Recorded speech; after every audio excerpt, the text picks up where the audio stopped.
Muy buenos días, alumnos, alumnas. Espero que todos se encuentren muy bien.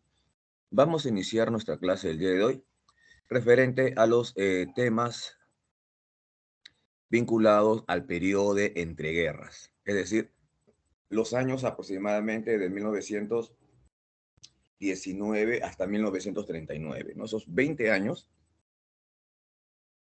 esos 20 años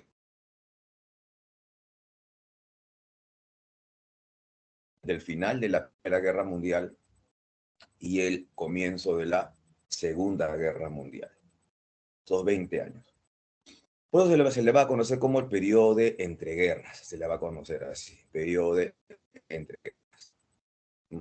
Bien, vamos a iniciar entonces nuestra clase el día de hoy hablando de la Revolución Rusa. Que si bien es cierto, la Revolución Rusa estalló en 1917, pero se le considera dentro del periodo de entreguerras porque sus consecuencias, su consolidación va a ser en el periodo de entreguerras precisamente, en esta época que estamos hablando. Periodo de entreguerras, Revolución Rusa. Estoy compartiendo pantalla. ¿Se ve la pantalla, chicos? Pueden activar su audio, por favor, o escribir en el chat.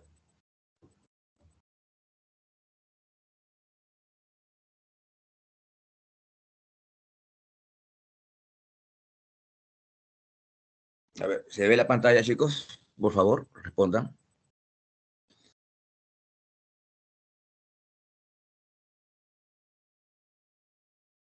Ok.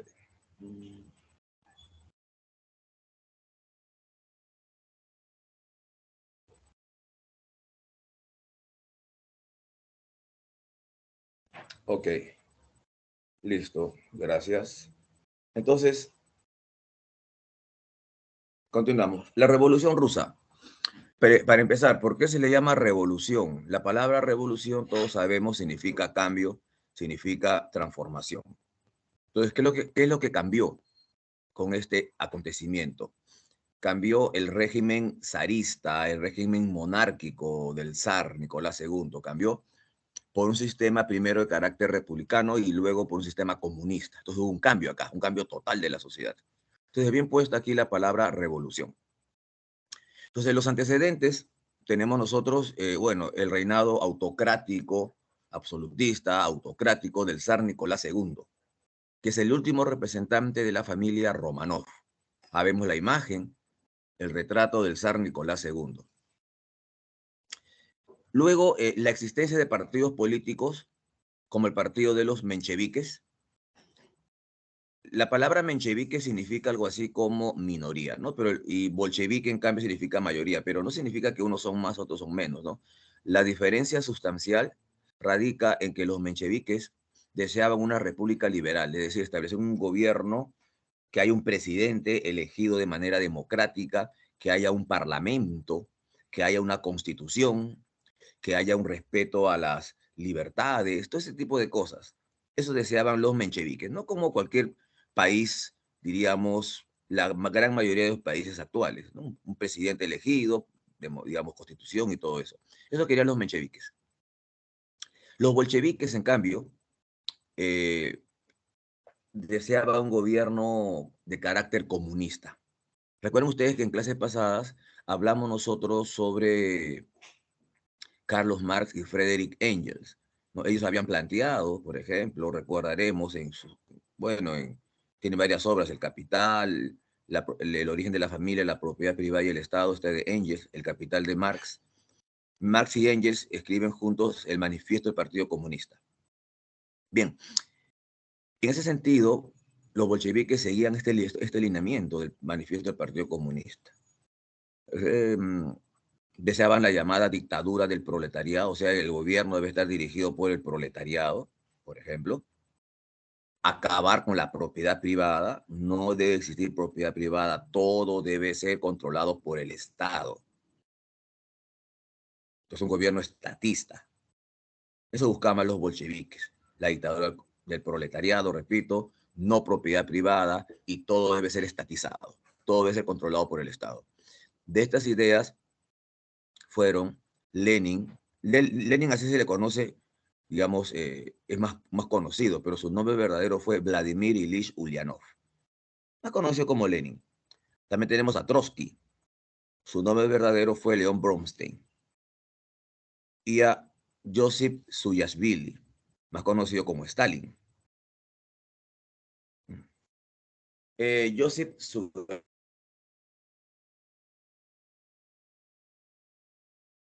que es el de Josip. Estos son los líderes bolcheviques. ¿Hasta aquí alguna pregunta, chicos? ¿Alguna pregunta hasta aquí?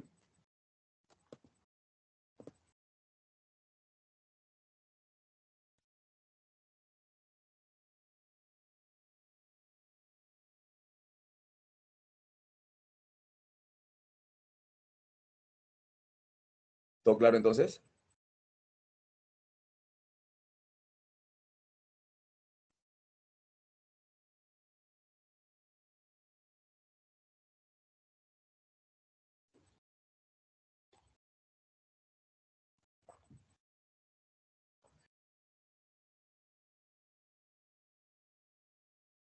Bueno, si no hay respuesta, continúo.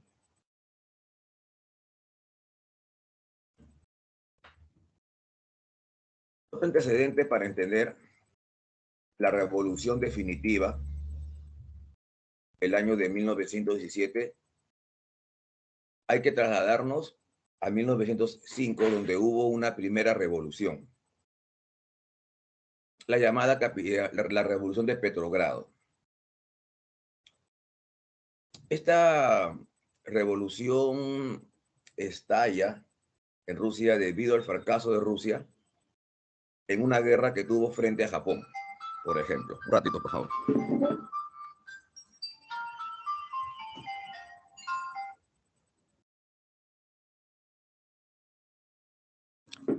Un año antes, en 1904, había estallado una guerra de Rusia y Japón. Rusia fue derrotada por los japoneses. No, Rusia se apodera de algunos territorios en lo que es Corea. Entonces, cuando se enteran en Rusia de este fracaso, de esta derrota frente a Japón, este fue el pretexto para que estalle la revolución en Petrogrado. Uno de los episodios más famosos de esta revolución de Petrogrado es el llamado Domingo Sangriento, donde el zar ordena disparar contra la población. La población había ido a llorar por sus muertos, ha ido con imágenes religiosas, ¿no?, a llorar por sus muertos, pero el zar lo malinterpretó. ¿No? El zar lo malinterpretó, pensaba que estaban sublevándose contra él. Entonces ordenó a la guardia imperial, a los soldados, disparar contra la multitud. Este hecho es conocido como el Domingo Sangriento. Entonces acá se inicia una revolución que a la larga terminó formándose los soviets, que son los consejos de obreros, campesinos y soldados. O sea, en todas las ciudades de Rusia se van a formar los soviets, que eran asambleas, consejos, ¿no?, en la cual participaban campesinos, soldados. De los soviets se elegían a los representantes para que integren la Duma. Profe, ¿qué cosa es la Duma? La Duma es el parlamento. Entonces, esta revolución de Petrogrado estaba llevando a Rusia a convertirse de una monarquía absolutista, autocrática que era, a una monarquía liberal. Sin embargo, como la Duma era de oposición, el zar disolvió las Dumas que se habían convocado. Aquí vemos algunas imágenes del Domingo Sangriento, algunas imágenes, fotografías de la época, donde se ve la gente está pues ahí saliendo a protestar frente al gobierno del zar. Hasta aquí alguna pregunta, pero respondan por favor.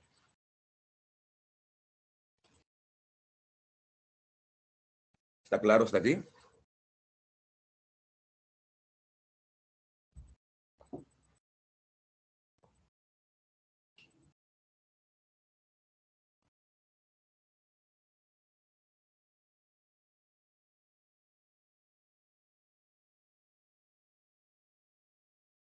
Muy bien, gracias. Entonces sigamos. Sigamos.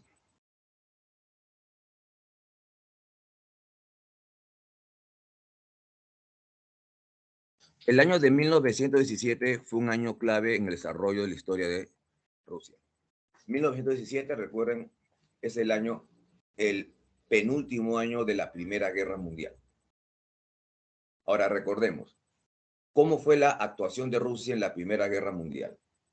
¿Fue muy buena o fue de regular para mala? A ver, ¿quién me responde? ¿Cómo fue la actuación de Rusia en la Primera Guerra Mundial? Recordemos, ¿qué le pasó a Rusia en la Primera Guerra Mundial?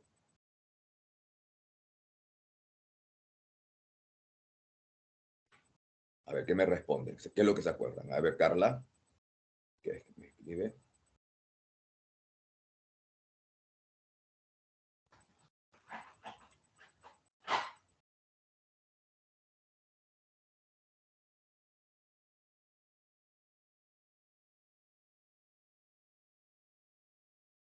Para mala, exacto, ¿no? Entonces, esto fue el pretexto, fue el pretexto para que estalle la revolución. O, claro, ya antes ya habían unas causas más profundas, ¿no?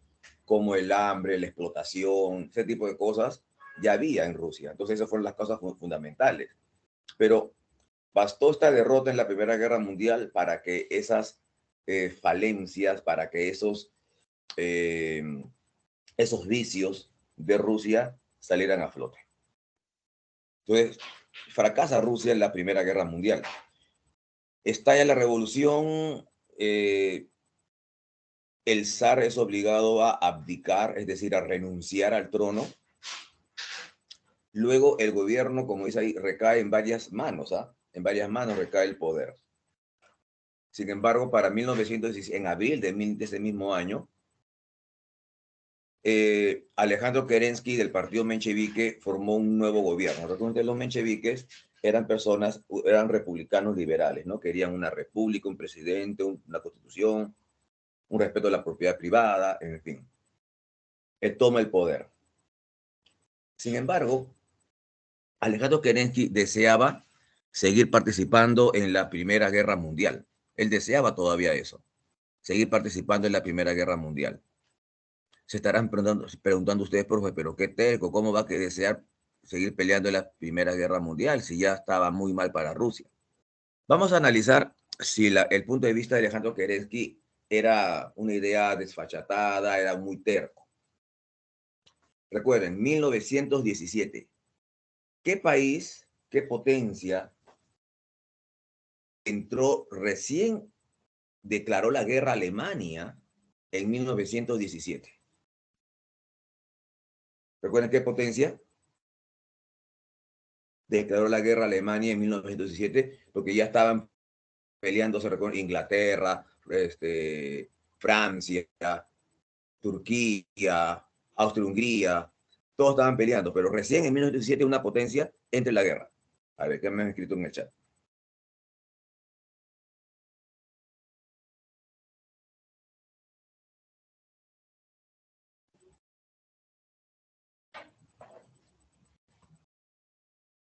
Muy bien, los Estados Unidos.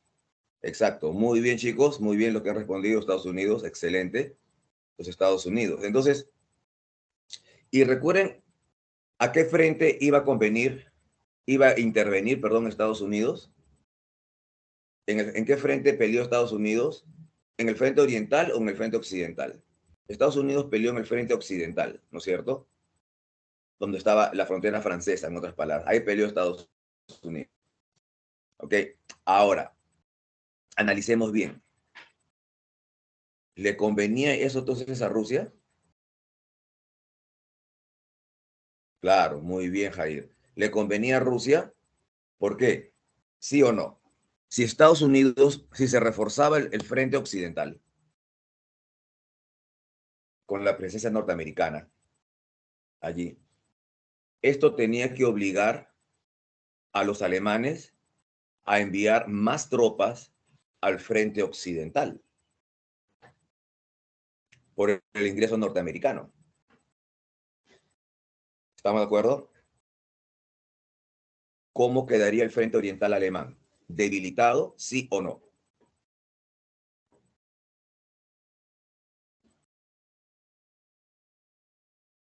¿Sí o no, chicos? ¿Quedaría debilitado?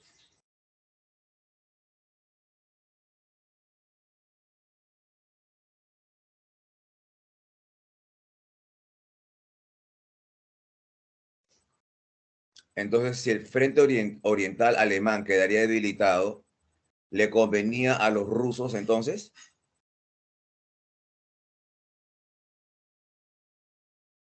¿Les convenía a los rusos?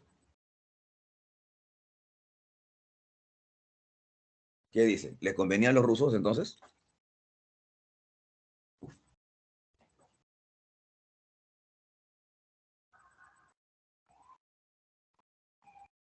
Claro. Entonces, muy bien, muy bien. Entonces, el deseo de Trotsky de seguir peleando en la Primera Guerra Mundial era desfachatado, era imprudente o tenía lógica.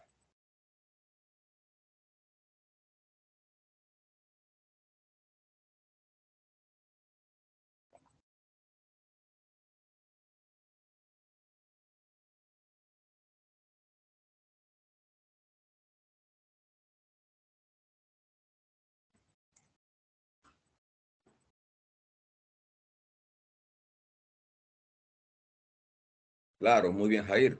Era lógico, ¿no? Creo que cualquier persona, ¿no es cierto?, con dos dedos de frente se darían cuenta de que eso le convenía a Rusia. Sin embargo, los bolcheviques le hicieron una tremenda propaganda antibélica. Asesino, que quieres matar a la gente, que tú eres así, que eres asá, que el otro. Y definitivamente, por eso que el gobierno de Kerensky fracasó. Ahora, antes de continuar, un detalle. ¿Han visto las fechas? La etapa menchevique es ahí 26 de febrero de 1917, entre paréntesis dice 11 de marzo.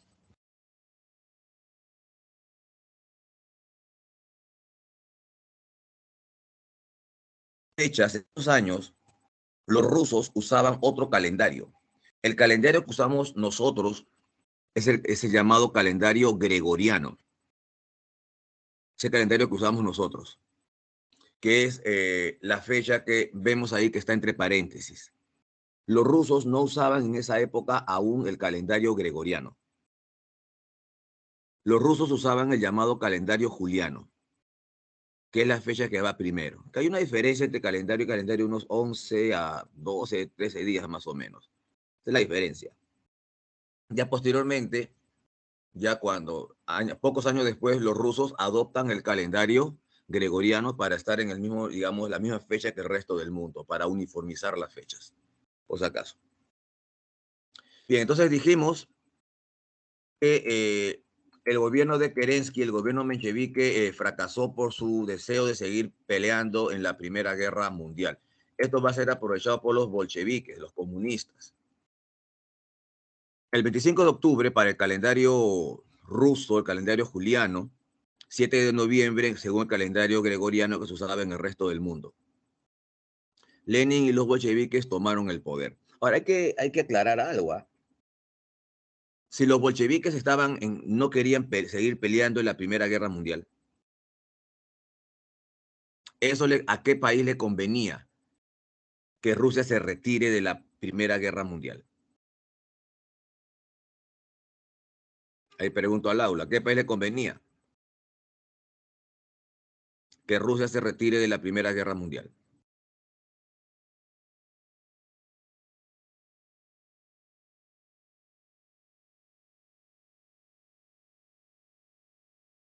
Muy bien, a Alemania, excelente, a Alemania.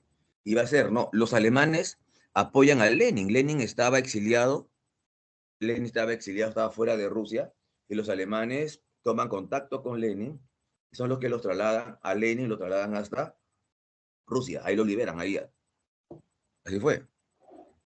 Bueno, entonces, una de las primeras medidas que hacen los bolcheviques en el poder es retirarse de la Primera Guerra Mundial, cuando se firma el Tratado de Brest-Litov en marzo de 1918.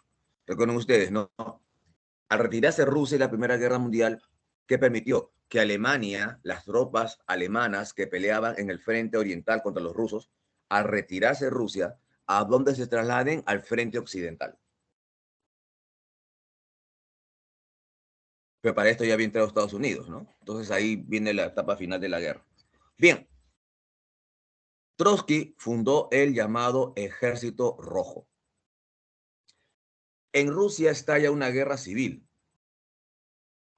Por un lado pelean los rojos, es decir, los comunistas, los bolcheviques, y por otro lado pelean los blancos, es decir, los mencheviques, los republicanos, los monárquicos, o sea, cualquier grupo no comunista, no bolchevique, integran los blancos. Entonces, va a ser en este contexto que la familia real, el zar Nicolás II, y sus hijos, esposa, fueron asesinados. La familia real, me adelanto un poco aquí, acá vemos la imagen de la familia real. El zar Nicolás II, su esposa, la zarina Alejandra, sus hijas Olga, María, Tatiana, Anastasia, y el menor, el zarevic, el príncipe Alexis. Ellos juntos con un pequeño grupo de empleados muy leales fueron asesinados en la ciudad de Ekaterimburgo. ¿Por qué? Los ejércitos blancos se acercaban a la ciudad de Ekaterimburgo para liberar al zar. Entonces, estaban a punto de tomar la ciudad los blancos. Entonces, los rojos de la ciudad de Ekaterimburgo, entonces, ¿qué decidieron, no? Dijeron, no, antes de que la ciudad caiga en manos del zar o en manos de las tropas blancas, de los blancos, entonces hay que asesinar al zar. Entonces, el zar y toda su familia fueron asesinados. 2 días después, la ciudad cayó en poder de los blancos, pero llegaron muy, muy tarde. Y el zar y su familia habían sido asesinados, habían sido ejecutados. Después voy a hablar algunos detalles más, pero esto es lo importante.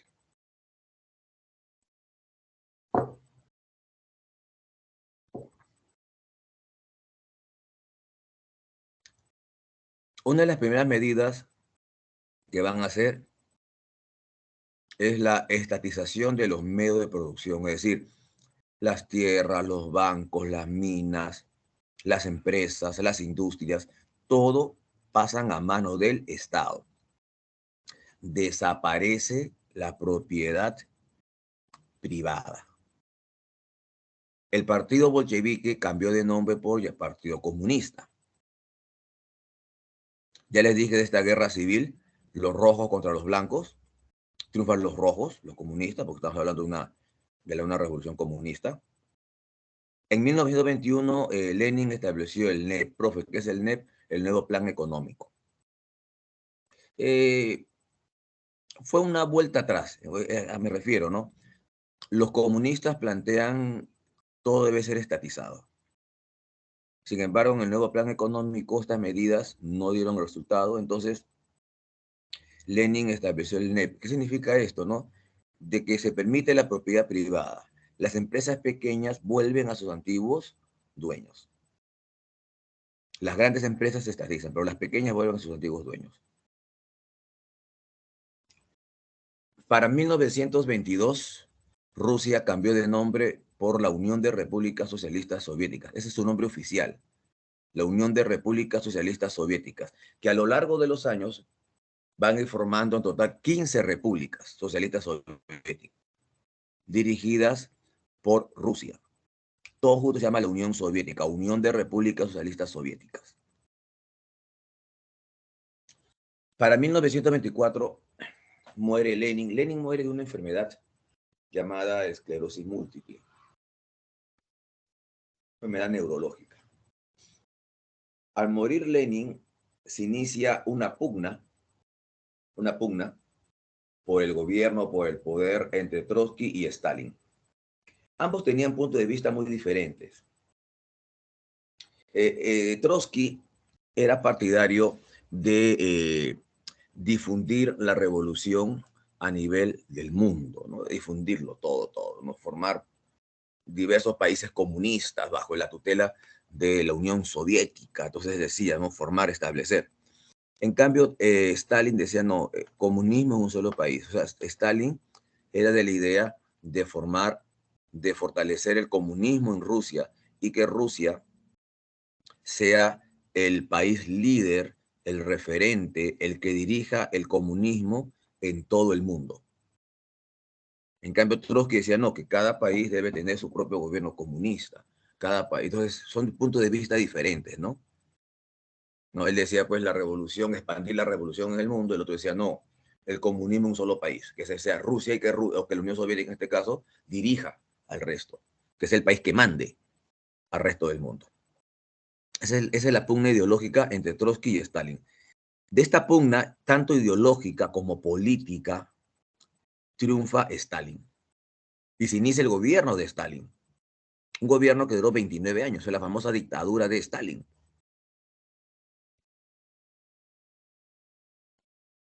Voy a hablar del asesinato de la familia real en un rato, pero termino hablando de Stalin. La dictadura de Joseph Stalin, también conocida como el estalinismo. Gobierno que duró 29 años, una dictadura. Stalin fue uno de los más grandes genocidas que hubo en la historia del mundo. ¿Okay?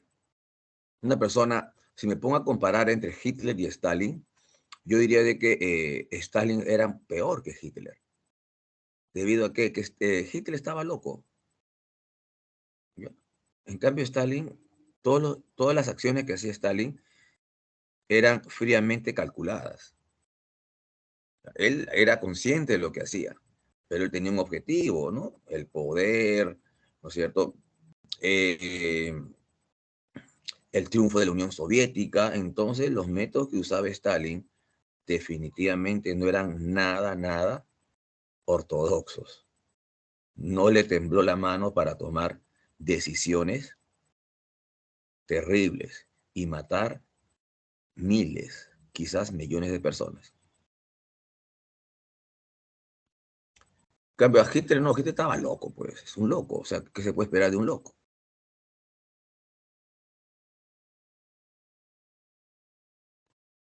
Entiendo, comprendo, no estaba loco, no sé, el otro no estaba loco, el otro era consciente de lo que hacía. Bien, entonces cuando Stalin asume el gobierno,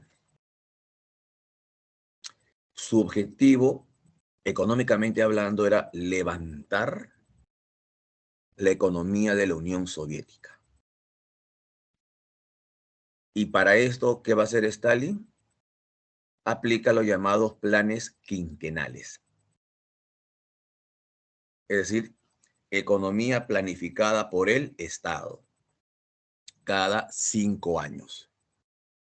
Los planes quinquenales. Entonces, en otras palabras, ¿no? De aquí a 5 años debemos producir tanto. Debemos llegar a tal grado de producción en todos los aspectos, es planificar la economía.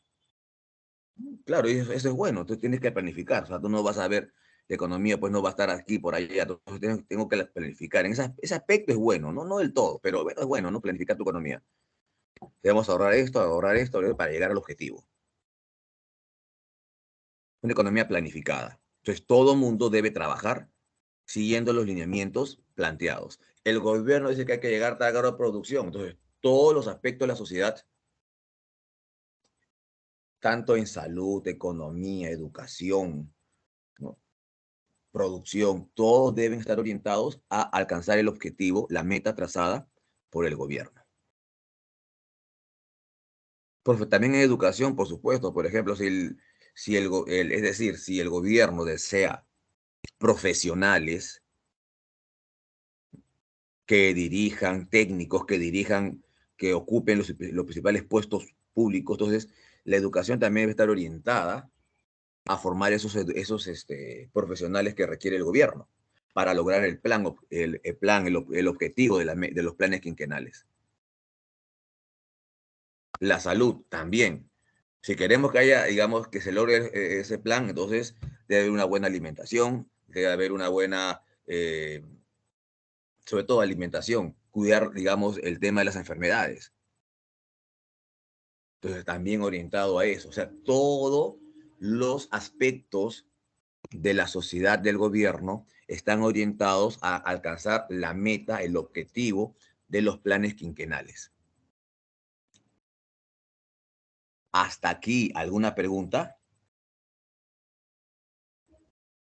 Entonces, ¿saben lo que eran los planes quinquenales? ¿Qué objetivos trazaban? ¿Se había trazado los planes quinquenales?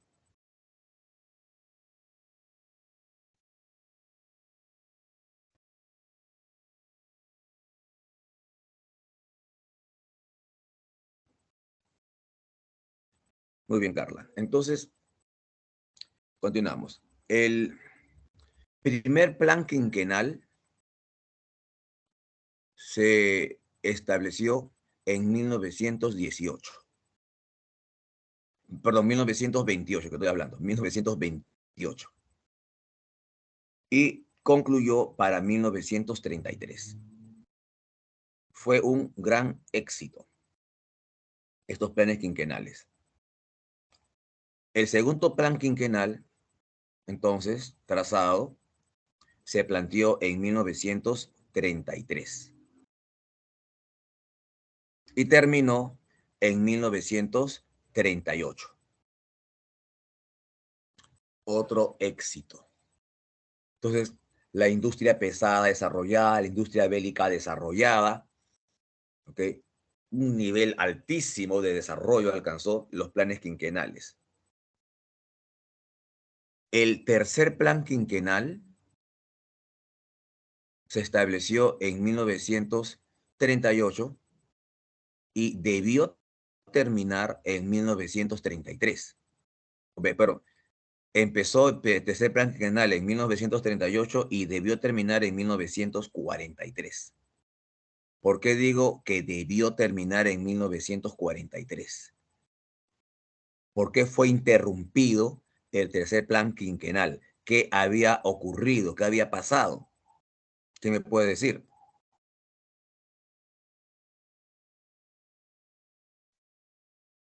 Si el tercer plan quinquenal se inició en 1938, debió terminar en 1943.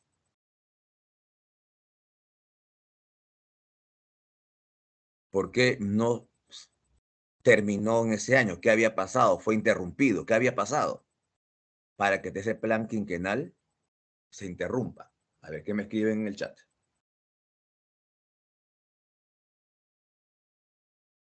Ajá, muy bien, Jorge. Muy bien. Por la Segunda Guerra Mundial. Muy bien, Jorge. Muy bien, Jair. El ingreso de Rusia en la Segunda Guerra Mundial, ¿no? Que fue totalmente interrumpido por esa razón. Sin embargo, muy bien, Jair. Muy bien, Jorge. Sin embargo, estos planes, los dos anteriores, fueron un éxito total y lograron poner a la Unión Soviética dentro de las potencias de aquel entonces. Dentro de las potencias de aquel entonces estuvo la Unión Soviética. El único país que ligeramente superaba a la Unión Soviética en Europa en aquellos años fue la Alemania nazi, que la superaba en algunos aspectos, pero en el resto la Unión Soviética logró un gran desarrollo. Ahora, acá sale algo muy interesante para que vean ustedes lo frío lo calculador que era Stalin. Naturalmente que mucha gente con esta dictadura de Stalin, o como dice ahí, el resultado de los planes quinquenales fue muy exitoso, pero tuvo, ojo, un altísimo costo humano. Miles, hay quienes señalan de millones de personas fueron muriendo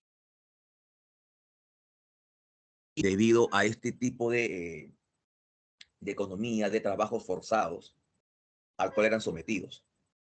O sea, esta dictadura de Stalin tiene dos caras, es una moneda con dos caras. Por un lado vemos un éxito total, porque económicamente lograron sus objetivos, se lo superaron, pero por otro lado, un altísimo costo humano, un altísimo costo humano. Mucha gente murió, se cuenta en millones, ¿ah? Ahora, pero para que vean a lo que iba, para que vean lo frío, lo calculador que era Stalin. ¿Ah? Stalin, entonces mucha gente pues tuvo que huir de la Unión Soviética, tuvo que huir de Rusia, perseguidos por la dictadura de Stalin. Esto es lo llamados disidentes, que huyen, ¿no? Porque Stalin persiguió a mucha esta gente. ¿Ok? Y a esta gente, por ejemplo, los mandó a juzgar.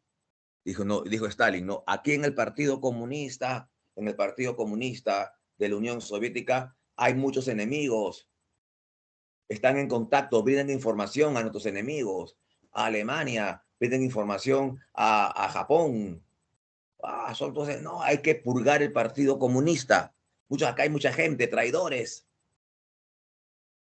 Y, y entonces Stalin comenzó pues la persecución dentro de su partido, dentro del partido comunista comenzó las purgas. Es más, ¿no? Eh, Trotsky, Trotsky, que era el, el rival original de Stalin, él tuvo que huir, fue llevado a la Siberia, encarcelado, luego él huyó, se fue a México, y donde años después Trotsky murió pues por orden de Stalin. Bien, pero dentro del Partido Comunista hubieron ese tipo de situaciones. Entonces Stalin los perseguía, entonces veía, no, este es posible enemigo mío. Entonces lo acusaba de traición, lo acusaba de brindar información a los enemigos, de espía del enemigo, y los mandaba a matar. Entonces mucha gente, no solamente de otro partido, gente del gobierno, gente del ejército, fueron perseguidos por Stalin porque Stalin los veía como posibles rivales y los mandaba a perseguir. Los apresaba y los juzgaba. Como ese fueron famosos los juicios de la ciudad de Moscú contra varios dirigentes del Partido Comunista, contra varios oficiales del ejército, a los cuales Stalin los acusaba, ¿no? De espía, de brindar información al enemigo, de ser traidores. Y muchos de ellos fueron ejecutados. Muchos de ellos fueron ejecutados. Muchos, muchos. Ahora, a lo que iba, lo frío, lo calculador que era Stalin. Entonces, mucha gente huyó, perseguida por Stalin. Pero otra gente, supuestamente disidente, supuestamente perseguido por Stalin, digo supuestamente, también huía y comenzaban a desprestigiar a Stalin. Comenzaban a desprestigiar, se iban a Estados Unidos, se iban a Francia, a Inglaterra, a la propia Alemania y como a Japón y comenzaban a desprestigiar a Stalin, a difamar a Stalin, que Stalin era así, era César, un dictador, un asesino, un genocida, que los planes quinquenales eran un fracaso, que no llegaron, no lograron el objetivo, que la Unión Soviética está pobre. Comenzaron a brindar esa información. Pero repito, era la misma gente de Stalin. Stalin ordenaba a esa gente a que, digamos, lo difamen, para que distorsionen la verdad. Entonces iban hacia los países enemigos. ¿Y qué país le creyó? ¿Qué país creyó esta información? Esta información. ¿Cuál de los países enemigos de la Unión Soviética creyó esta información?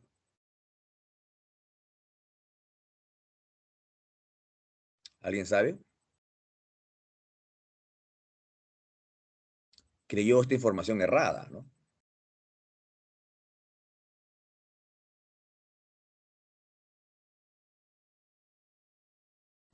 ¿Una idea? ¿Qué país creen ustedes que creyó que la Unión Soviética es un enemigo débil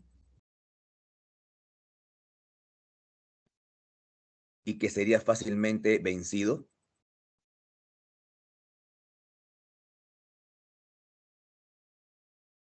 ¿Una idea? ¿Qué país?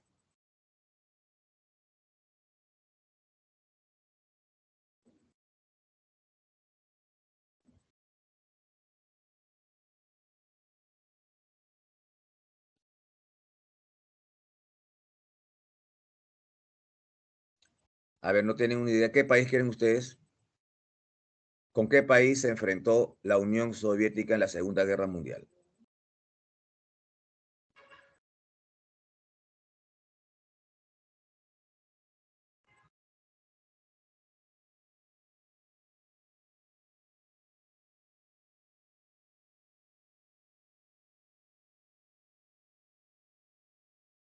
¿No saben? ¿Qué país creó las ideas de estas malas informaciones sobre Stalin?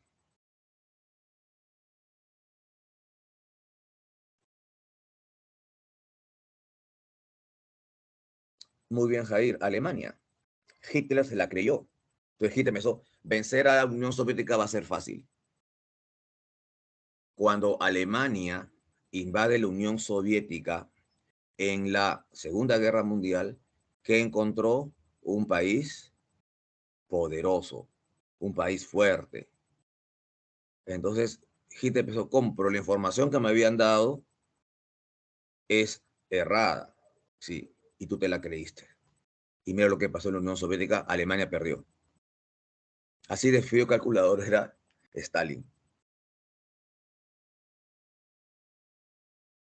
Bien, de esto, de la actuación de Alemania en la Unión Soviética voy a hablar en un ratito. Pues voy a terminar de hablar esta cosa de aquí, ¿no? El asesinato de la familia real.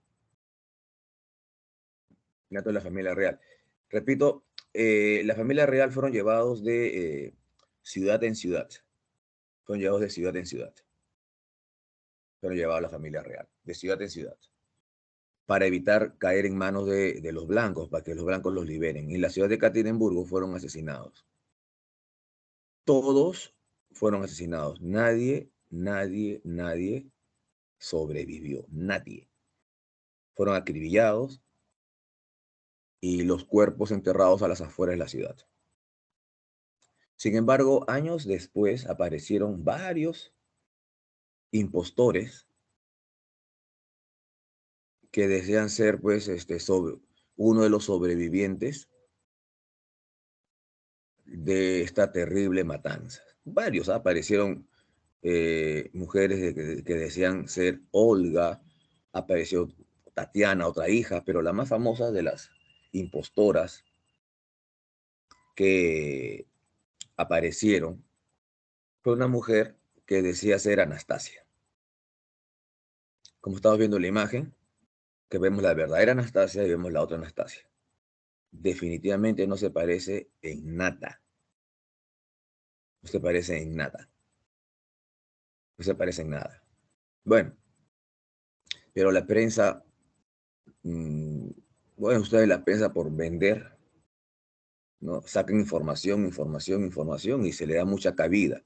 Y no siempre va a ser exacta. Sin embargo, quedó la duda, ¿no? Por otro lado, quedó la duda, ¿será o no? Porque nunca fue reconocida, pero quedó la duda, ¿no? Si es o no la verdadera Anastasia, en fin, ¿no? Y estas dudas se resolvieron, se aclararon, cuando hace ya cerca de unos 15, más de 15 años, 20 años más o menos, eh, cuando se hallaron los restos del zar Nicolás II y de su familia, se procedió, bueno, se halló luego otros restos, en fin, pero se procedió a la prueba del ADN, ¿no? Con la prueba del ADN de esta mujer que también acaba de fallecer por esa fecha, porque murió muy viejita en los Estados Unidos. Era una loquita en realidad. Y no había ningún tipo de compatibilidad con la prueba del ADN. Entonces quedó la duda, ¿no? Que esta mujer era muy falsa, era una impostora, pero la prensa le dio mucha cabida a esta mujer.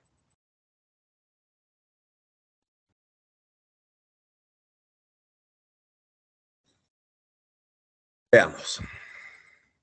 Esto es importantísimo. Por favor, chicos, presten atención en esto que voy a explicar. ¿Okay? El pacto Ribbentrop-Molotov, también conocido como el pacto de no agresión, entre la Unión Soviética Comunista y la Alemania nazi. Dos países enemigos firman un pacto de no agresión. Ojo, siempre a los chicos les explico así de esta forma para que me entiendan. Cuando ustedes estaban en colegio, por ejemplo, ¿les convenía pelearse en horario escolar?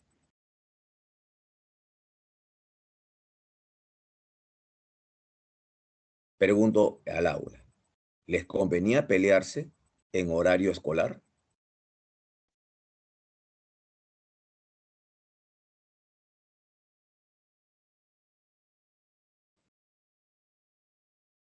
A ver, nadie responde. A ver qué me dice Carla. Ajá, muy bien, Carla. No, en la salida, dice. Perfecto. Todo el mundo ya a la salida, dicen, a la salida. Muy bien. No, pues me suspenderían. En cambio, muy bien, Jay. Entonces, ¿qué se decía? Como dice Carla, a la salida. ¿No es cierto? Todo el mundo dice, a la salida, a la salida. Ahorita no, a la salida. Nos vamos al parque de la vuelta y ahí nos peleamos, pero ahorita no.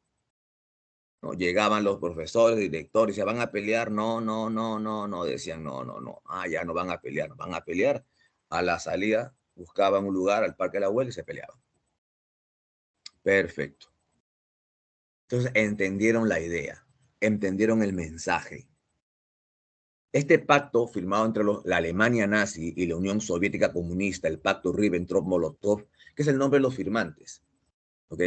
Ribbentrop, ¿ok? Por parte el ministro de Asuntos Exteriores de Alemania, y Molotov, no, Grigori Molotov, el ministro de Asuntos Exteriores de la Unión Soviética. Firman este pacto, pacto de no agresión. Pocos días antes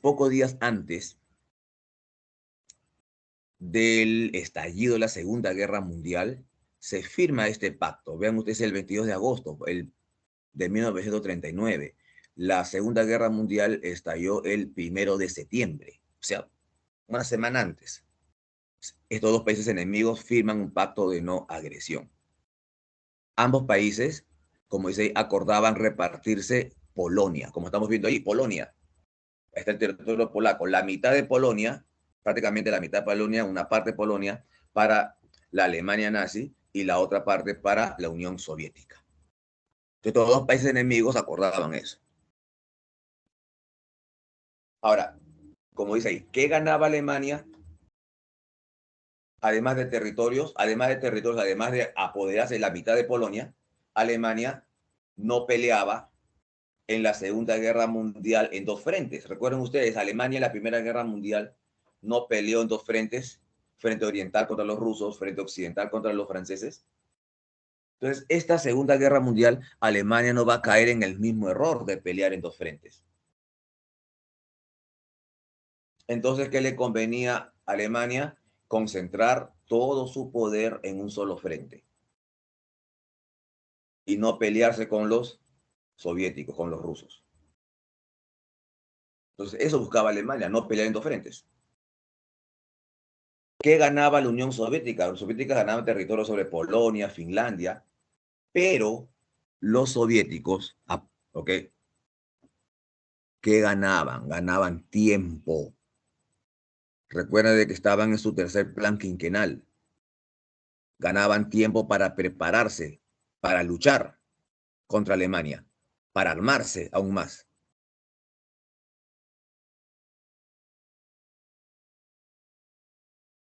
¿Está claro hasta ahí? Ellos sabían que tarde o temprano se iban a enfrentar. Eso sabían, tarde o temprano se iban a enfrentar. Pero en ese momento, a ninguno de los dos les convenía pelearse. Uno no quería pelear en dos frentes y el otro quería tener tiempo para prepararse, además de los territorios, ¿no?, que obtenían cada uno de ellos. Como le dije, este pacto de no agresión era una especie de telachoco para la salida. Ahorita ninguno de los dos no conviene pelearnos. En la salida, sí. ¿Está claro esto, chicos?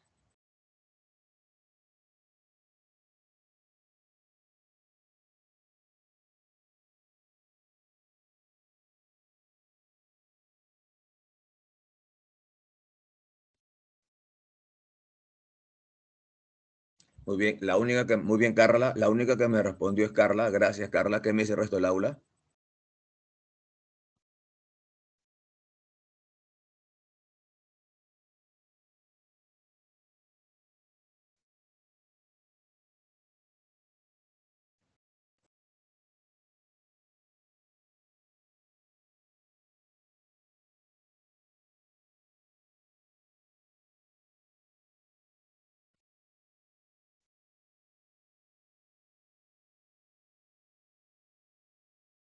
Bien.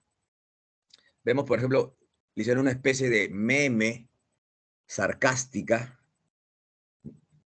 de Hitler y Stalin casándose. Siempre el humor está presente, ¿no? Ok, gracias, Jair. Vean ustedes, Hitler y Stalin casándose. ¿No? Me hace gracia esta imagen, ¿no? Que demuestra, ok, el sentir de la gente en aquel entonces. Me da risa la cara de Hitler, me da risa la cara de Stalin. Mira, Hitler cómo mira Stalin, enamoradísimo, ¿no? Y Stalin, digamos, contento. Pero abajo hay una parte, está en inglés, pero se puede entender. Dice, wonder how long this honeymoon will last. Me pregunto cuánto durará esta luna de miel. ¿No? Me pregunto cuánto durará esta luna de miel.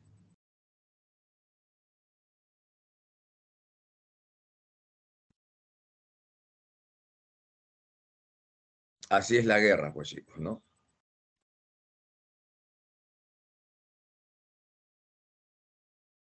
Vale todo.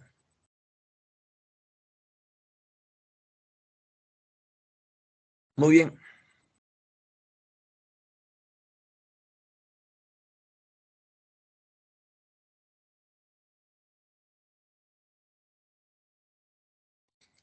Jorge dice, jajaja, que vivan los novios. Pero interesante, o sea, pero esa imagen creo que demuestra a la exactitud cuál es el objetivo de este pacto de no agresión, ¿no es cierto? Que me pregunto cuánto durará esta luna de miel, dice.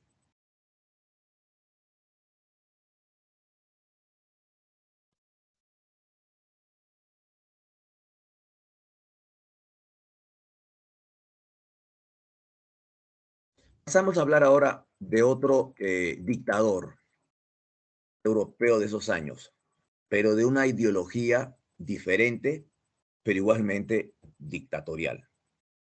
Vamos a hablar ahora de Benito Mussolini, dictador fascista italiano. Es fascismo italiano. Vamos a analizar estas características de los gobiernos fascistas. Hago una aclaración. Los gobiernos fascistas, en sentido estricto, el fascismo es el gobierno de Benito Mussolini, pero en sentido más amplio, el fascismo también incluye al gobierno de Hitler. Ahora, el fascismo italiano es fascismo propiamente dicho. El fascismo alemán se le va a conocer como nazismo. ¿Ok? Vamos a analizar que está acá. Le dejo un ratito, permíteme un ratito, regreso un medio minuto. Las características de los gobiernos nazifascistas, leamos, les vamos a explicar en qué consistieron.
Bien, jóvenes. Ahora sí. Entonces, las características de los gobiernos nazifascistas. En primer lugar, dice Estado vertical y totalitario. ¿Qué significa eso? Dictadura. Solamente debe gobernar un solo partido. Por ejemplo, ¿no? En Italia el único partido que había oficial era el partido fascista de Benito Mussolini. Y no se permitían otros partidos, sobre todo los partidos comunistas estaban totalmente perseguidos. Y de igual manera en Alemania, es un gobierno totalitario, un solo partido, el partido nazi. Ahora, el gobierno de Stalin también era un gobierno totalitario, porque solamente.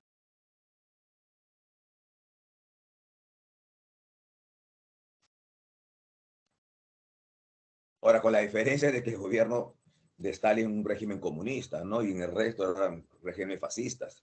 O sea, un gobierno en Stalin, un gobierno de izquierda, por llamarlo así, en cambio una dictadura de izquierda, en cambio en Alemania, en Italia, la dictadura es de derecha. Por eso mismo que estos gobiernos nazifascistas eran gobiernos anticomunistas y antiliberales. O sea, no le gustaba el comunismo y tampoco la democracia, en otras palabras. Corporativismo. Esta palabra sí es muy interesante. Los gobiernos nazifascistas, como anticomunistas que eran, estaban en contra de la llamada lucha de clases sociales, que era un término usado mucho por los comunistas, ¿no? Dicen, ¿no? La lucha de clases sociales, decían ellos, ¿no? Que la clase capitalista se enfrenta a la clase proletaria, que el poder proletario va a triunfar sobre los capitalistas. Cuando el proletario, mediante la revolución, tome el poder y estatice los medios de producción. Esa es su, digamos, su explicación. En cambio, los gobiernos nazifascistas estaban en contra de esto, decían que no. Se deben, se deben formar corporaciones, así como en la Edad Media, ¿no? Las corporaciones de arte, digamos, de artesanos, la cosa unida pues el aprendiz, el oficial y el maestro, ¿no es cierto? Entonces, igualito. Entonces, los gobiernos nazifascistas planteaban formar corporaciones de empresarios, trabajadores, por ejemplo, ¿no? Y que deben unirse ¿para qué? Para seguir los lineamientos que da el Estado. El Estado dice tal cosa, entonces las corporaciones de empresarios, empleados y obreros deben, digamos, seguir los lineamientos que es el Estado. El Estado dice que las corporaciones dicen, ya vamos a hacer esto, ¿no? El obrero su parte, el trabajador su parte, el empleado su parte, el empresario su parte.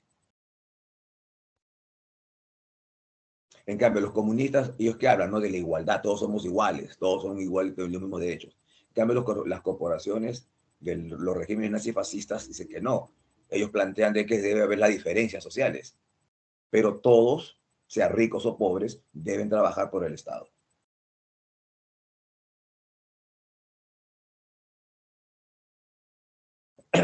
Chauvinismo. ¿Saben lo que significa chauvinismo, jóvenes?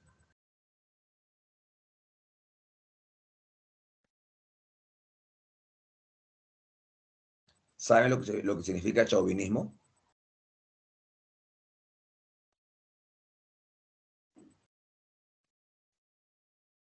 Chauvinismo significa nacionalismo, pero un nacionalismo exagerado. Eso significa chauvinismo, nacionalismo exagerado. El nacionalismo puede ser bueno, pero lo malo es cuando tú dices que tu patria, tu nación, tu cultura es la única que sirve. El resto no.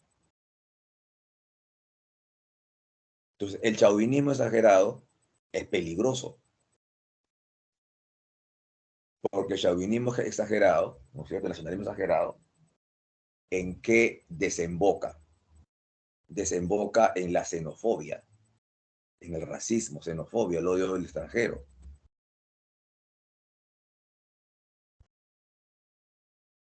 No, no, pues no, Raúl, chavismo no, chauvinismo, de chau, Chauvinismo. ¿Ok? Chauvinismo. Entonces, ese chauvinismo es el nacionalismo exagerado que desemboca en la xenofobia, en el odio al extranjero y en el racismo. Entonces, esto es un ejemplo clarísimo de en Alemania, por ejemplo, quiénes fueron las víctimas de esta política xenófoba, ¿no? Chauvinista de Adolfo Hitler, por ejemplo. ¿Quiénes fueron las víctimas? ¿Qué pueblo fue la víctima?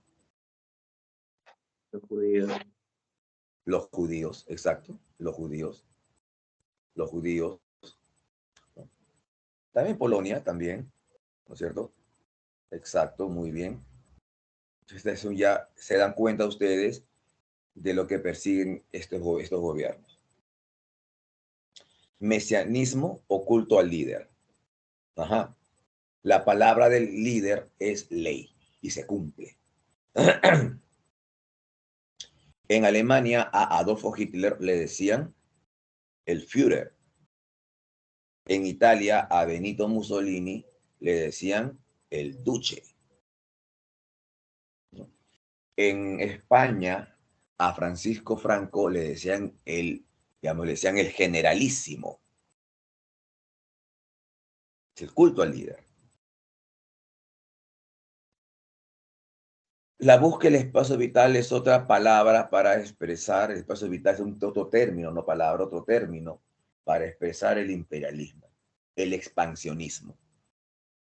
Entonces, en vez de decir imperialismo, dominio de un país mayor sobre un país menor, dice, no, no, no, no.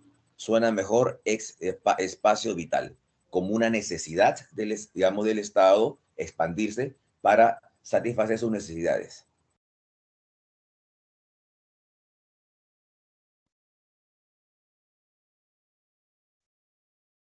Okay. Muy bien. Estas son las características de los regímenes nazifascistas. Acá vemos a Benito Mussolini. Benito Mussolini.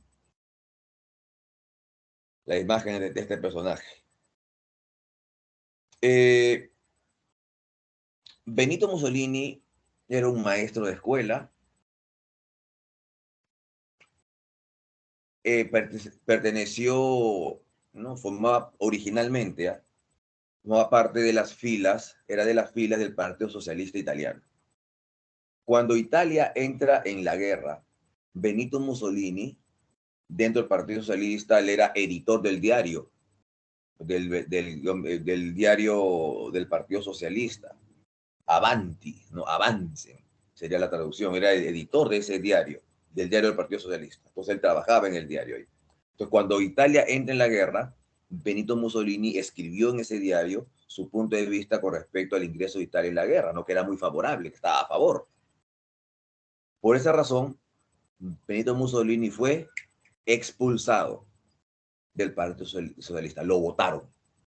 Porque recuerden, los socialistas, los partidos socialistas y comunistas estaban en contra de la guerra, porque decía que era una guerra capitalista y que no hay que seguir el juego, ¿okay? Del capitalismo. Ese en los comunistas, los socialistas. En cambio, Benito Mussolini estuvo a favor. Sí, está muy bien que quitar ahí entrado en la guerra. Por eso que lo sacaron, lo votaron del Partido Socialista. Crea un nuevo periódico, un nuevo diario llamado El Popolo de Italia, El Pueblo de Italia. Y en 1919, los facios de combate, los grupos de combate, en la cual en estos grupos de combate estuvo integrado por aquellas personas descontentas, insatisfechas, molestas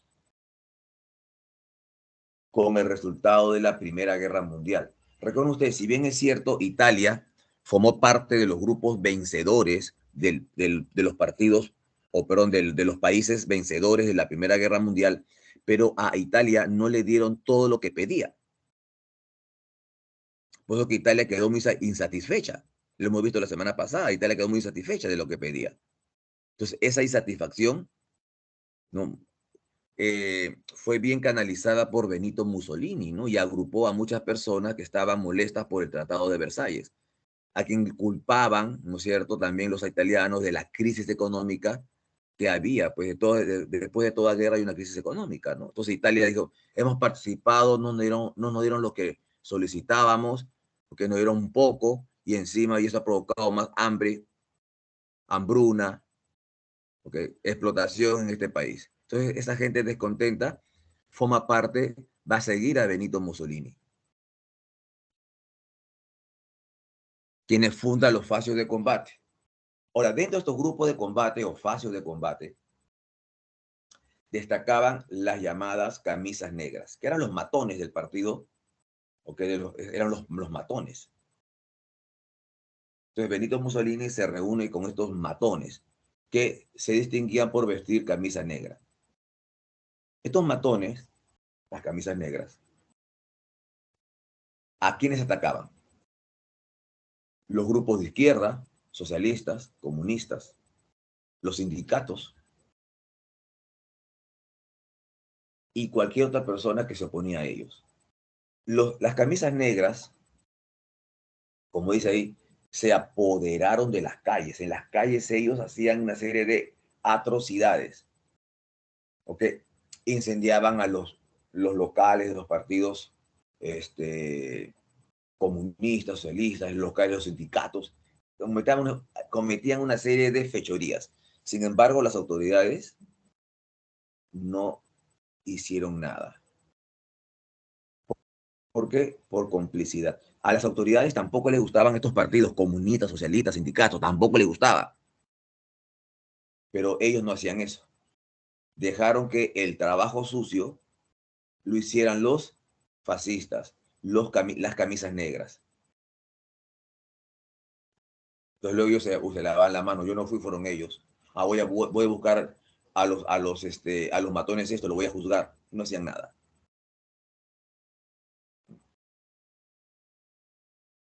En 1921, Benito Mussolini, con estos facios de combate, funda el partido fascista, y viene la palabra fascista.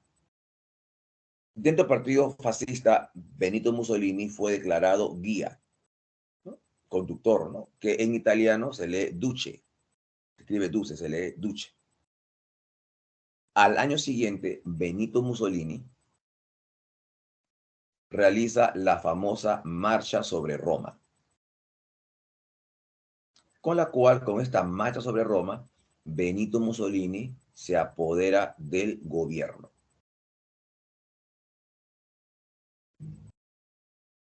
El rey de Italia, porque en Italia había una monarquía, Víctor Manuel III le entregó pues a Mussolini todo el poder. Ya tú te cargas de gobernar, a mí, yo renuncio al gobierno, dijo el rey, conservo mi título de rey, pero tú te vas a encargar de gobernar.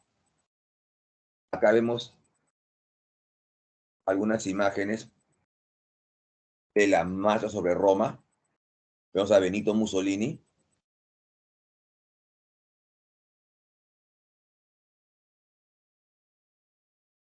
Distintas partes de Italia se dirigieron a Roma. Con esto Mussolini toma el poder e inicia su dictadura. Se prohíben las huelgas, ¿no? Se eliminan, se suprimen todos los partidos políticos, se crea la OBRA, Organización de Vigilancia y Represión del Antifascismo, se crea el Gran Consejo Fascista, es el órgano supremo del gobierno, el cual dirigido por Benito Mussolini. Se firma con la Iglesia Católica el Concordato o Tratado de San Juan de Letrán, que pone fin a la cuestión romana. Explico esto. Italia Italia estaba dividida en varios reinos, pequeños ducados, en fin. Para 1871, para 1870 exactamente, 1870, Italia completó la unificación. ¿Y a quién le quitó territorios? Los italianos le quedaron los territorios a la iglesia. La iglesia era dueña de la parte central de Italia. Entonces Italia, pues eso impedía a los italianos unificarse. Entonces, ¿qué hicieron los italianos? Le quitaron las tierras a la Iglesia Católica y Italia completó su unificación. Le quitaron Roma a la Iglesia Católica porque Roma se va a convertir en la capital de Italia. Entonces, pero todo el mundo reconocieron a los italianos. Ah, se ha formado Italia, se ha formado Italia. Qué bien, qué bien, qué bien. Lo reconocieron, mandaron embajadores por todo el mundo y todo el mundo lo reconoció. Pero la única institución que no había reconocido a Italia como reino fue la Iglesia Católica. Para la Iglesia Católica dijo, no, para mí, Italia no existe. Entonces los papas protestaron frente a ellos, no reconocieron al régimen de Italia. Sin embargo, este problema es conocido como la cuestión romana, que duró varios años, cerca de 70 años duró esto, que la Iglesia desconocía al gobierno de Italia. Finalmente, con Benito Mussolini, se llegó a un acuerdo con la Iglesia Católica. Entonces, se firma este tratado o concordato de San Juan de Letrán. Se pone fin al problema entre la Iglesia Católica y el Estado italiano, conocido como la cuestión romana.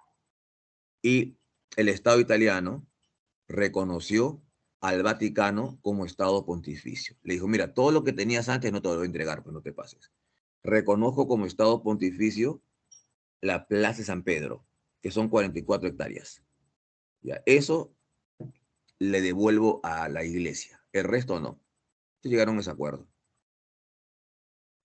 En busca del espacio vital, es el expansionismo, Italia invadió Etiopía o Abisinia, estamos viendo el mapa en el África, y luego Albania en Europa. Italia se retira de la sociedad o Liga de Naciones, creada después de la Primera Guerra Mundial. Ahora, como observarán, los italianos, en el caso de Benito Mussolini, adoptó muchos elementos del Imperio Romano, porque ellos decían, ¿no? En los planes expansionistas de Benito Mussolini incluían eso, ¿no? El Imperio Romano, el nacionalismo. Por ejemplo, vemos aquí el águila imperial, que es el símbolo del Imperio Romano, ¿no? Las tropas, las legiones romanas llevaban el águila imperial. Entonces ellos ese tipo de cosas lo adoptan, Benito Mussolini, apelando al nacionalismo, ¿no es cierto? Somos herederos del Imperio Romano, entonces todo lo que pertenece al Imperio Romano debe ser de nosotros, hay que expandirnos, recuperar las tierras que pertenecen al Imperio Romano. Entonces es parte de su argumento para aglutinar a las masas. Acá vemos también a Benito Mussolini saludando al estilo romano, ¿no? Con el brazo en alto. Como se saludaban los soldados, ¿no? De la época romana. Aquí pasamos al nazismo, Alemania. Recuerden ustedes que la semana pasada hablamos del Tratado de Versalles y dijimos que el Tratado de Versalles fue un tratado demasiado severo con Alemania. ¿Estamos de acuerdo? ¿Se acuerdan? Dijimos eso la semana pasada. Que el Tratado de Versalles fue demasiado severo con Alemania. Dijimos eso. Recuerden ustedes, hasta el extremo de que a los alemanes los obligaron a firmar ese tratado. Ellos, los alemanes, no redactaron el tratado. No le permitieron el ingreso a los alemanes a la redacción del Tratado de Versalles. Solamente los ganadores firmaron, redactaron el tratado y se lo dieron a los alemanes para que lo firmen. Léelo y fírmalo. Entonces, los alemanes consideraron que el Tratado de Versalles era una imposición. El tratado fue demasiado severo con Alemania. Fue demasiado severo con Alemania. ¿Ok? Muy severo. Claro. Ojo, hago una aclaración. Alemania firmó el tratado, pero no lo redactó. Lo obligaron, a los alemanes los obligaron a firmar el tratado, pero no lo redactaron. Muy bien. Entonces ahí está el origen, básicamente, del nazismo. El descontento por la derrota y por ese tratado de Versalles, que era muy injusto con Alemania. Entonces, vamos a ver los antecedentes para entender.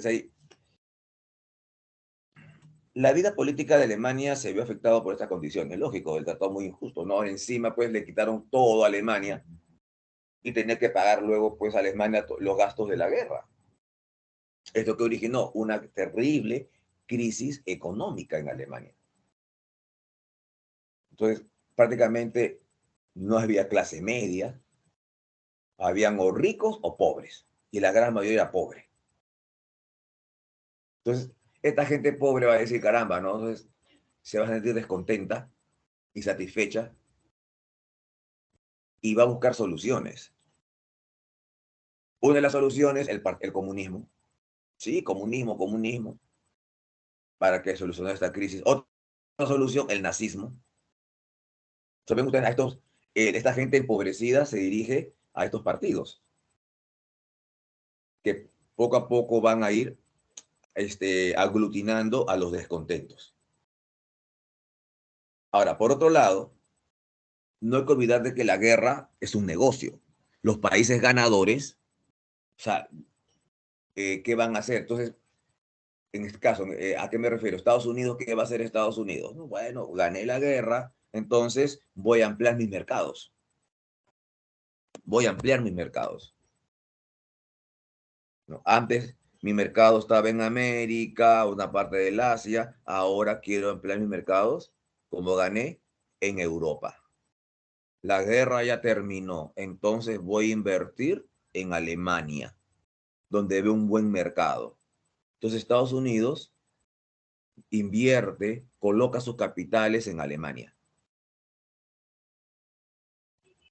Y esto en cierto modo como que va a mejorar en algo la economía de Alemania. Exacto, Raúl, exacto.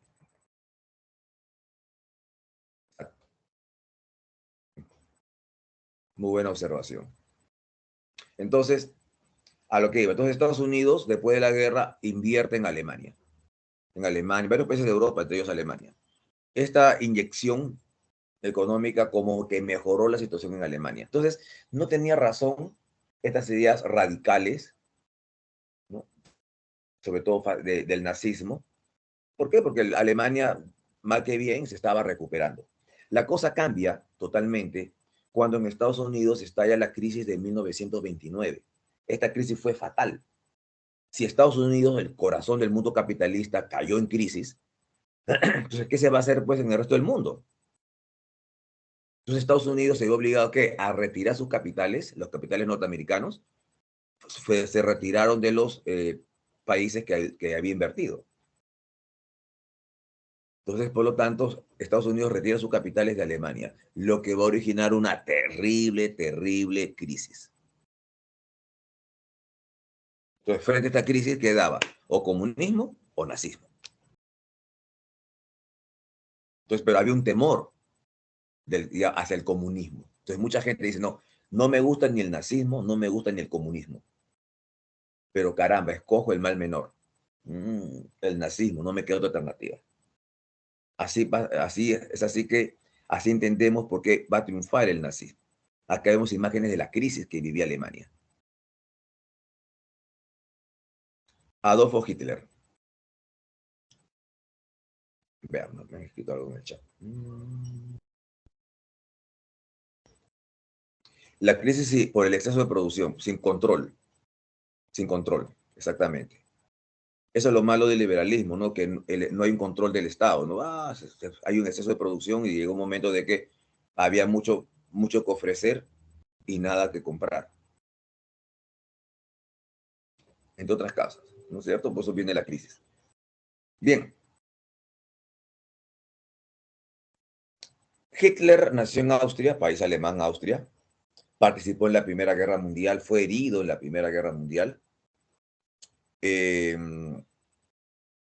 Luego de la Primera Guerra Mundial, Hitler se afilió, se adhiere, se une al Partido Obrero Alemán. Y ahí Hitler encontró lo que él tanto esperaba. Decía, caramba, por fin hay gente que piensa como yo, dijo Hitler. En este Partido Obrero Alemán se condenaba el Tratado de Versalles, se hablaba del nacionalismo alemán, de que todos los alemanes deben estar unidos en un solo Estado, no deben haber pues a Alemania, Austria, no, todos somos alemanes y todos deben formar parte de un solo Estado. Okay. Se condenaba el Tratado de Versalles, se echaba la culpa a los judíos. por ejemplo, de la derrota de Alemania. Hitler dijo, no, por fin hallé a gente que piensa como yo. Entonces Hitler se queda en ese partido, un partido pequeño, minúsculo, insignificante. Habían, sin exagerar, como 20 inscritos, nada más. A las reuniones iban como 10, de los cuales 3 hablaban, el resto escuchaba. Uno de ellos era Hitler. Entonces Hitler rápidamente asciende a este partido. Se convierte en presidente de este partido. Había poca gente, así, un partido significante, chicos. Decían, estos locos, decían. Hitler admiraba mucho a Benito Mussolini. Recuerden ustedes, Benito Mussolini se había apoderado de las calles, había tomado el poder mediante la marcha sobre Roma. Entonces, Hitler intentó hacer lo mismo en Alemania. Intentó hacer lo mismo en Alemania. No, él era austriaco, pero ojo, Austria es un país alemán, ¿eh? Por si acaso. Austria es un país alemán, por si acaso. No vayas a pensar que Austria es otra raza, no, no, no. Austria es un país alemán. Tú vas a Austria, ahí se habla alemán. Por eso de que después de la Primera Guerra Mundial, Austria solicitó digamos, unirse con Alemania, pero no les permitieron eso.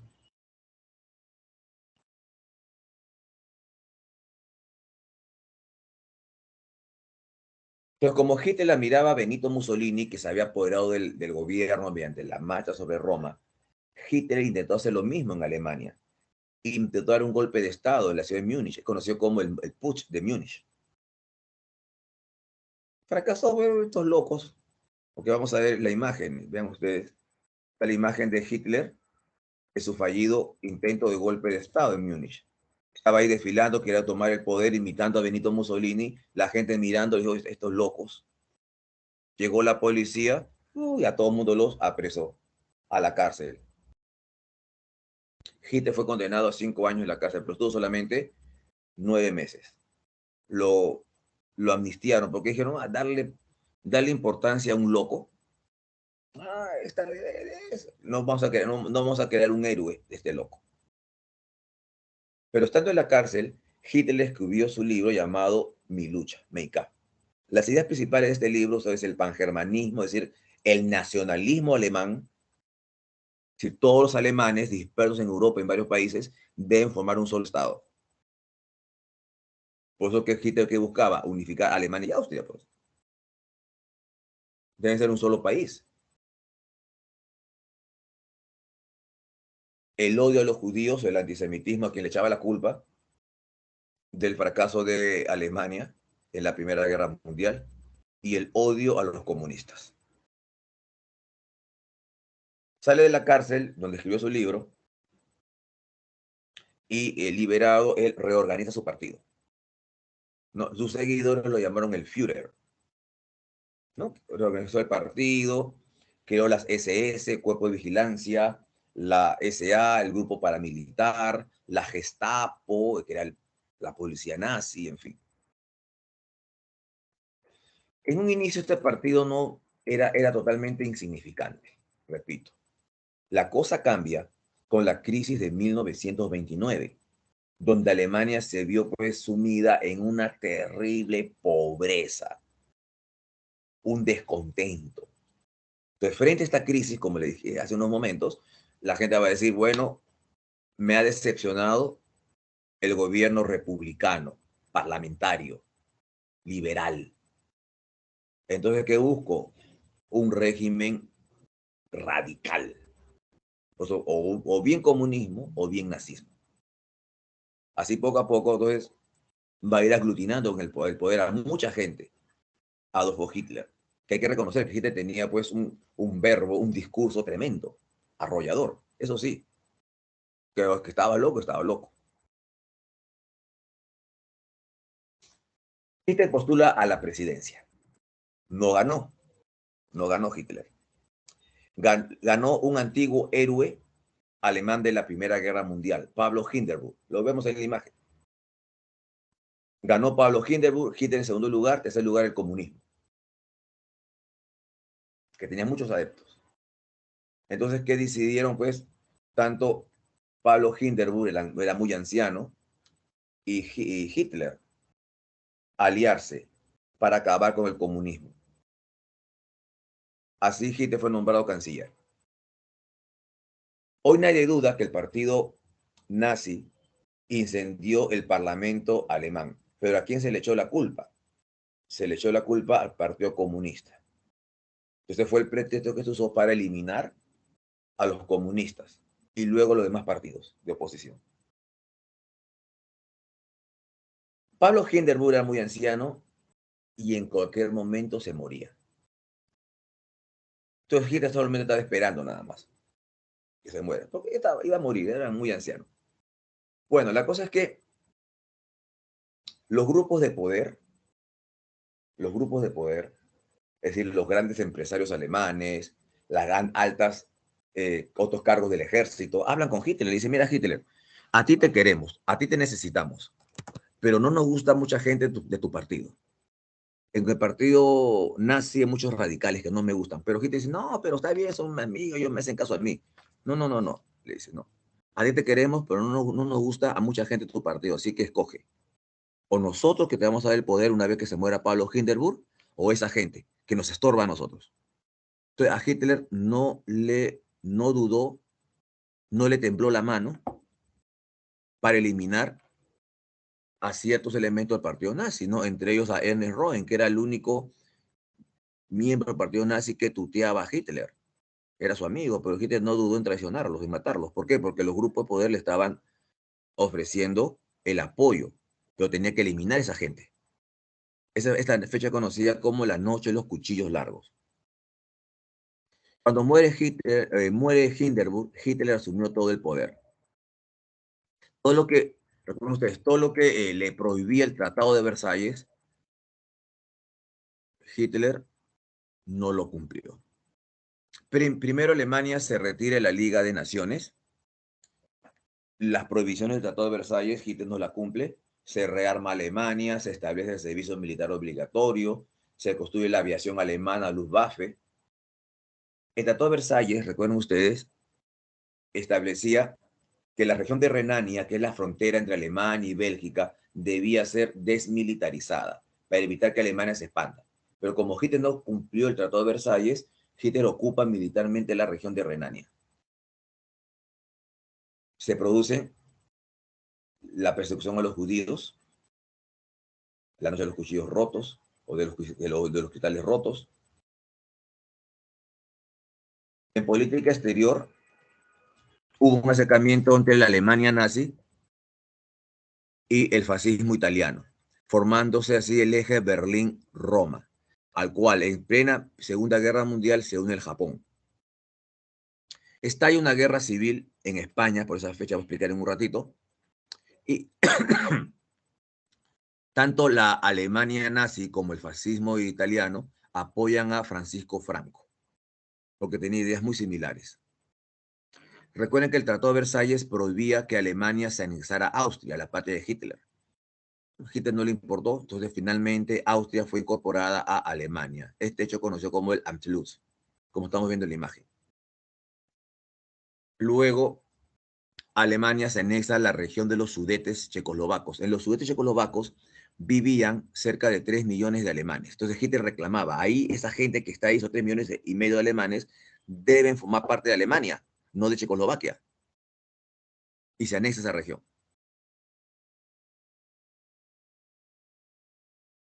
Bueno, el holocausto se refiere al momento en que todos sabemos los judíos fueron exterminados. Se calcula cerca de 6 millones de judíos muertos durante la demencial política racista de Adolfo Hitler. El holocausto se le conoce así. Fueron llevados a los campos de concentración. Ahora, recién de esto se enteraron al final la gente, el mundo. El mundo no sabía supuestamente lo que pasaba con los judíos. En la conferencia de Múnich, o pacto de Múnich, vean ustedes, para que vean la cobardía de los países como Inglaterra y Alemania frente a la política expansionista de Hitler. En la conferencia de Múnich se aceptó que Checoslovaquia sea partida a favor de Alemania. Recuerden ustedes, les dije, En Checoslovaquia había una región llamada los Sudetes checoslovacos. Están viendo ahí en el mapa, ¿no? Checoslovaquia es la zona color amarilla. Y alrededor de esa zona está con la letra o número 5, todo eso es Checoslovaquia, pero alrededor del número 5 ven ustedes un celeste claro. Ya, esa región del celeste claro es nada más y nada menos que los Sudetes checoslovacos, donde vivían 3,5 millones de alemanes. Entonces Hitler reclamó, ahí esa minoría de formar parte de este país, no de Checoslovaquia. Entonces reclamó Hitler. Entonces se convoca la conferencia de Múnich, en donde pues Inglaterra y Francia aceptan, dicen, está bien, está bien, está bien. Además Hitler prometió que va a ser su última reivindicación, que ya no va a haber más guerra, que no va a haber guerra. Y se acepta. Pues hoy ven ustedes los diarios que decían, ¿no? En Múnich se aseguran la paz de Europa, 4 hombres de buena voluntad, Hitler, Mussolini, Chamberlain y Daladier. Okay. Neville Chamberlain es era el primer ministro de Inglaterra en aquel entonces. No dijo, bueno, él fue quien aceptó que Hitler se anexara estos territorios para evitar una guerra en el futuro. Además, Hitler está haciendo uso de un principio que es la libre determinación de los pueblos. Si los alemanes que viven allí quieren formar parte de Alemania y no de Checoslovaquia, están en su justo derecho. Entonces se evitó la guerra, muy bien, muy bien, muy bien. Entonces ahí vemos a Hitler, al lado de Hitler, Benito Mussolini, luego vemos a Hitler dando la mano a Neville Chamberlain, el primer ministro inglés. Y al lado de Chamberlain, Eduardo Daladier, presidente de Francia. Se ganó la paz, se ganó la paz, se ganó la paz, decían los diarios. Después Hitler le importó altamente esto y se anexó el resto de Checoslovaquia. Somos muchos alemanes, necesitamos más espacio. Además, Checoslovaquia está en crisis. Yo defiendo a Checoslovaquia. Se invadió Checoslovaquia. El siguiente paso era Polonia. Y ya vimos lo que, digamos, que se hizo con Polonia. Se firmó un pacto de no agresión con los soviéticos. Y después que viene el inicio de la Segunda Guerra Mundial. ¿Hasta aquí está claro, chicos?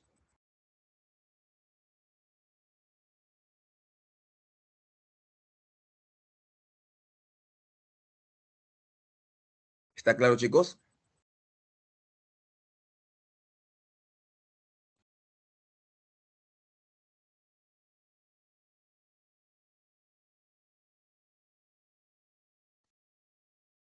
Muy bien. O sea, poco a poco Hitler fue anexándose territorios y nadie le dijo nada. Y nadie le dijo nada. ¿No? ¿Para qué? Para evitar una guerra. Dice, está bien. Además, está uniendo a todos los alemanes, está uniendo a toda su gente. Y se le permitió a Hitler todas esas gollorías, diríamos. Muy bien. En España, por esas fechas, estalla la Guerra Civil Española, que para muchos la Guerra Civil Española fue una prueba de ensayo de la Segunda Guerra Mundial. ¿Por qué prueba de ensayo? Las armas que usó Alemania, Italia, la Unión Soviética, lo que usaron en la Segunda Guerra Mundial, se ensayaron aquí en España. ¿Cómo estalla la Guerra Civil Española? Antecedentes.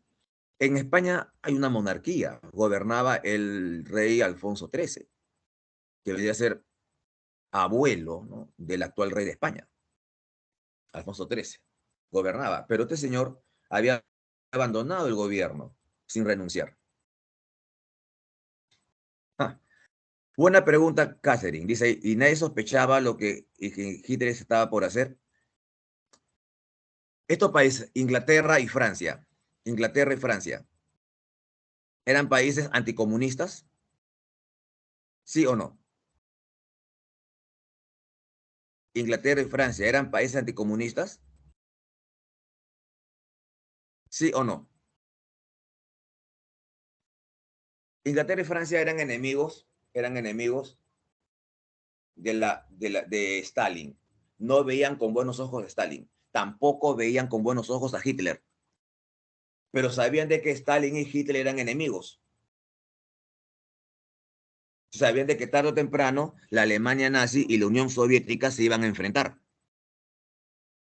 Entonces, ¿qué dijeron? Bueno, hay que darle estas gollerías a Hitler, que se expanda hacia el oriente de Europa, porque tarde o temprano se va a enfrentar con Stalin. Entonces, allí nuestros dos enemigos, Hitler y Stalin, se van a enfrentar y los dos se van a sacar el ancho. Uno va a ganar, otro va a perder, o los dos se van a quedar debilitados. Así vencidos nos conviene que nuestros dos enemigos se peleen ellos, entre ellos. Pero ¿qué pasó? Cuando todo el mundo esperaba que Alemania, la Alemania nazi y la Unión Soviética comunista se enfrentaron, ¿qué pasó? ¿Qué pasó cuando todo el mundo esperaba que Alemania, la Alemania nazi y la Unión Soviética comunista se iban a enfrentar? ¿Qué pasó entre ellos? Se iban a enfrentar por Polonia, pero ¿qué pasó entre ellos? O sea, lo expliqué hace unos momentos.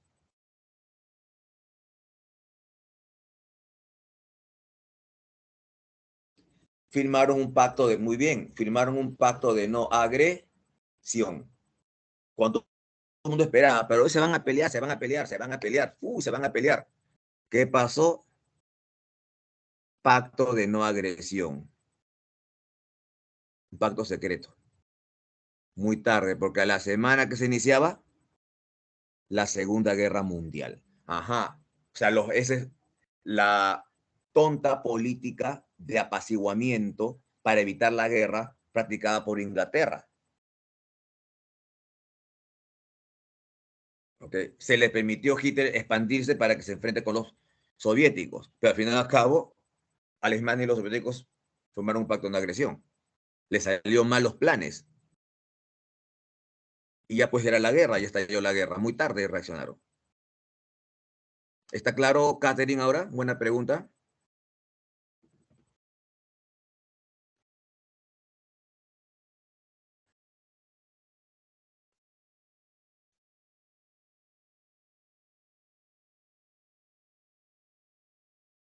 ¿Está claro? ¿Sí o no? Digan, por favor, para avanzar la clase.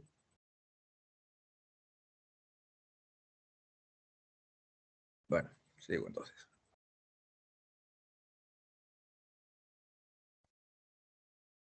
Entonces, en España está esta guerra civil. Para 1936 se postulan a las elecciones dos bandos. Los grupos conservadores, los monárquicos, ¿no? Apoyado por la Falange Española, que es la versión española del nazifascismo. Entonces los grupos conservadores postulan a la presidencia frente al Frente Popular. El Frente Popular está integrado por partidos liberales, comunistas, socialistas, grupos de izquierda. Postulan a la presidencia. ¿Ok? Postulan a la presidencia. Gana en estas elecciones el Frente Popular. Fue elegido presidente Manuel Azaña Díaz. Pero entonces la gente no aceptó mucho, los grupos conservadores, los grupos de derecha no aceptaron el gobierno de Manuel Azaña Díaz, quien tuvo una actitud bastante opuesta precisamente a los grupos conservadores, a la iglesia católica, ¿no? Al ejército, a la aristocracia. Entonces, ¿qué comenzaron a temerse en España? Que en España estalla una revolución tipo comunista de Rusia. Entonces, el ejército se subleva y mucha gente apoya al ejército, sobre todo los grupos conservadores, los grupos monárquicos, la Falange Española, que es la versión nazifascista. Entonces ellos son los rebeldes. Así se inicia la Guerra Civil Española, ante el temor del avance del comunismo, es este gobierno comunista, ¿no? O sea, acaba de estallar una revolución comunista tipo Rusia, una revolución bolchevique. Entonces se enfrentan dos bandos en la Guerra Civil Española. La República, el gobierno republicano, porque ahí estamos en una república, ¿okay? que agrupa a los sindicatos, los comunistas, los grupos de izquierda, los grupos liberales, que forman las llamadas milicias populares, que se enfrentan a los rebeldes. Los rebeldes adoptan el nombre de los nacionales. Los que no aceptan este gobierno republicano. Entonces, estos grupos apoyados por el ejército, los partidos monárquicos, la Iglesia Católica, la Falange española, que es repito, la Falange española es la versión española del nazifascismo. La guerra civil española no hubiera durado mucho tiempo, pero las potencias van a intervenir. Repito, ¿qué países apoyaron a los rebeldes, a los sublevados, a los nacionales? La Alemania nazi y la Italia fascista. No, Benito Mussolini llevó pues gran cantidad de armamentos y hombres. Los alemanes también llevaron la llamada Legión Cóndor alemana, que apoyaron a los sublevados. En cambio, el grupo republicano, un grupo pues idealista, pero no tenía gran poder como el resto. ¿No? Intentó pues comprar armas, apoyo de Francia, de Inglaterra, Estados Unidos, pero otros países no intervinieron. No me meto, ¿sabes por qué? Porque yo no quiero tener guerra con Alemania. Entonces dejaron pues prácticamente libres, okay, sí, desamparados al gobierno republicano, que intentó, por lo tanto, un acercamiento. Los soviéticos apoyaron a los republicanos, les vendieron armas. No fue gratuito, les vendieron armas.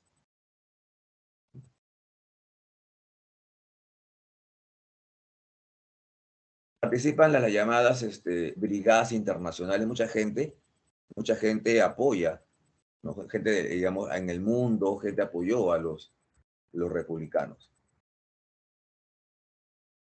La guerra duró 3 años y termina con el triunfo de los rebeldes, de los nacionales, liderado por Francisco Franco, quien gobernó, okay, hasta el año de 1975.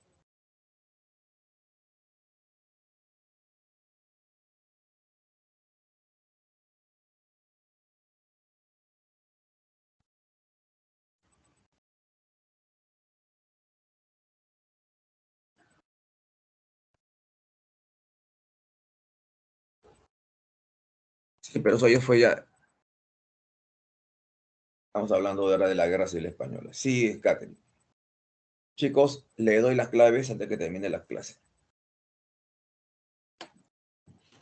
La República Báltica son parte de la Unión Soviética, o eran parte de la Unión Soviética.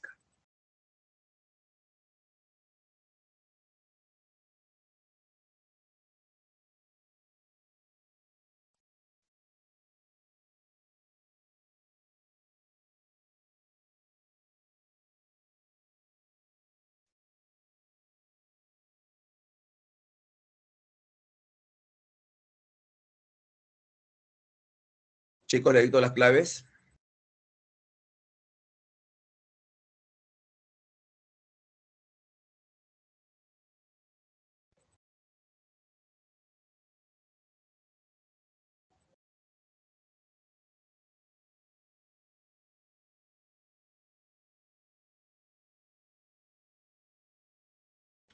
Bien.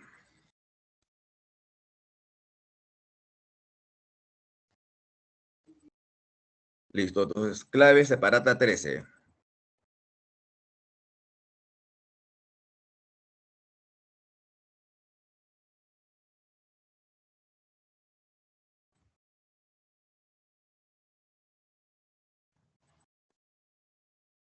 Entonces, 1, dedo.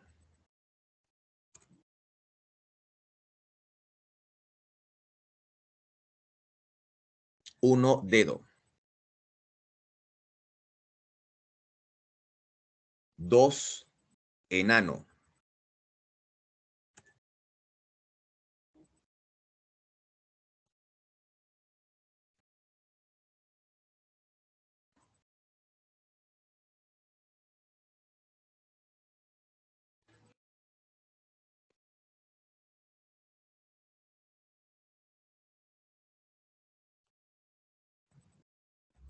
¿Me escuchan, chicos? Creo que arriba.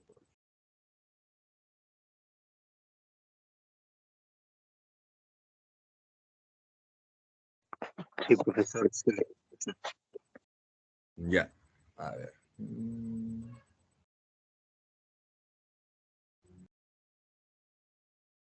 Ya, 1 dedo, 2 enano,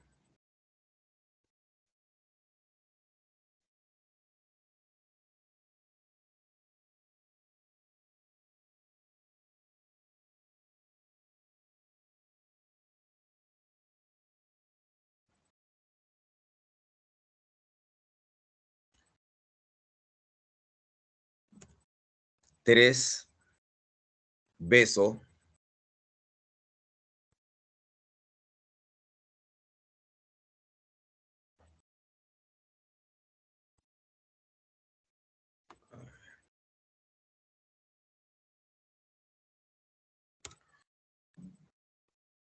'Chicos, acá mi chat está lento. Les propongo algo porque se me acaba el tiempo. Las respuestas las voy a poner en los archivos de la clase, materiales de clase, ¿les parece? Porque ya me quedan ya pocos minutos y no voy a alcanzar porque está lento mi chat.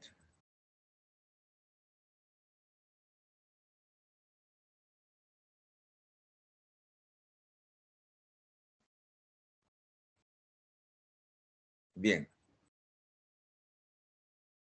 Está lento, lento, lento.